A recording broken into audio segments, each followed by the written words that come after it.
I'm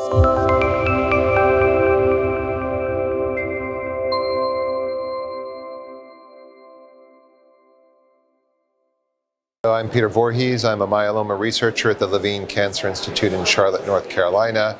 And today I'm going to be talking with you about our updated safety analysis and efficacy information from the safety run-in cohort of the Griffin trial, which is a randomized phase 2 trial evaluating the incorporation of Daratumumab or Darzalex into the lenalidomide, bortezomib, dexamethasone or RVD backbone for patients with newly diagnosed multiple myeloma who are eligible for stem cell transplant.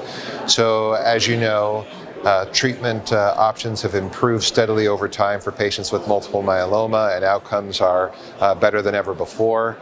We know that the RVD induction regimen has produced incredible response rates in the context of stem cell transplant. The IFM 2009 trial showed us that when you used RVD as induction and consolidation in the transplant setting, followed by 1 year of Revlimid maintenance therapy, that the complete response rates were 60% and median progression-free survival 50 months. That's absolutely fantastic, but I would argue that we can do better.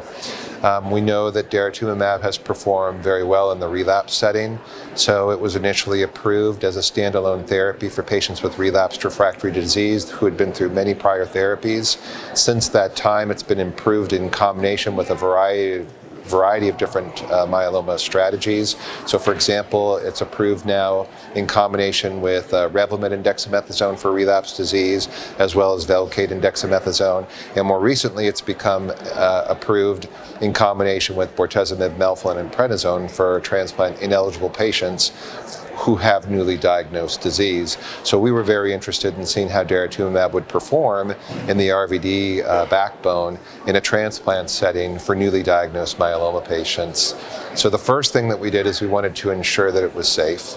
So we had a 16-patient safety run-in, and that was the focus of the presentation at ASH this year.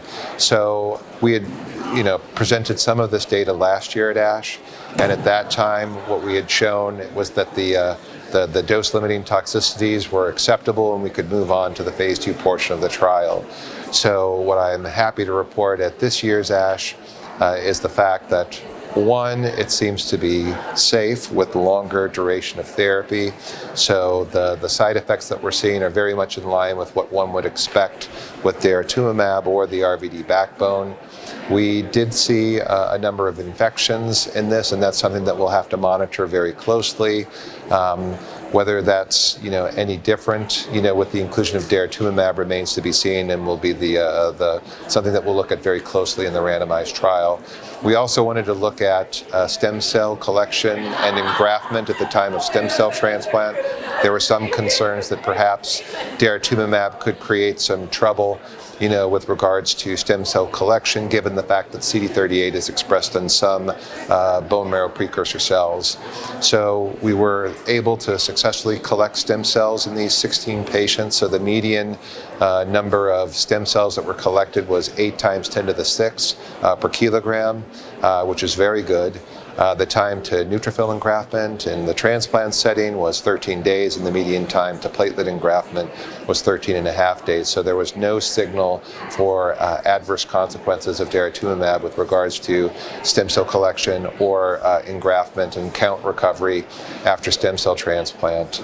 The other thing that we reported was the response. So importantly, the high quality responses seem to improve over the course of therapy. And one thing that I should have mentioned previously is that the way that this was designed is that patients receive 4 cycles of Daratumumab RVD induction therapy. They go on to transplant. They get 2 cycles of post-transplant consolidation therapy with Daratumumab and RVD, and then they go on to Daratumumab Revlimid maintenance therapy for 2 years, followed by Revlimid until disease progression. So when you look at response rates at the end of induction, so after the 4 initial cycles of therapy, 94% of the patients had responded to treatment, and 56% of patients were in a very good partial response or better. But we only had 6% complete responses. You flash forward to the end of consolidation therapy after transplant, and the overall response rate's 100%. Everybody's in a very good partial response or better, and 63% of the patients are in complete response, with 25% of patients being in what we call the stringent complete response. And then as you go into the maintenance portion of the trial, where patients are receiving Daratumumab and Revlimid, the overall response rate again is 100%. Very good partial responses or better in everybody. 15 out of the 16 patients were in complete response or better, and 63% of the patients in stringent complete response. And at the time of the presentation, only one patient in the safety run-in has progressed. So we're very excited about that. Is this practice changing? It was 16 patients. They were relatively low risk in that 3/4 of the patients had stage 1 disease. On the other hand, 5 out of 16 patients had the deletion 17p, so we did have a good representation of high-risk cytogenetics. Nonetheless, it's just 16 patients. So I think we have to wait for the randomized data to come forth before we make any changes to practice. But I am happy to report that the randomized portion of this trial finished enrollment earlier this year, and we should have that information available to everybody in 2019.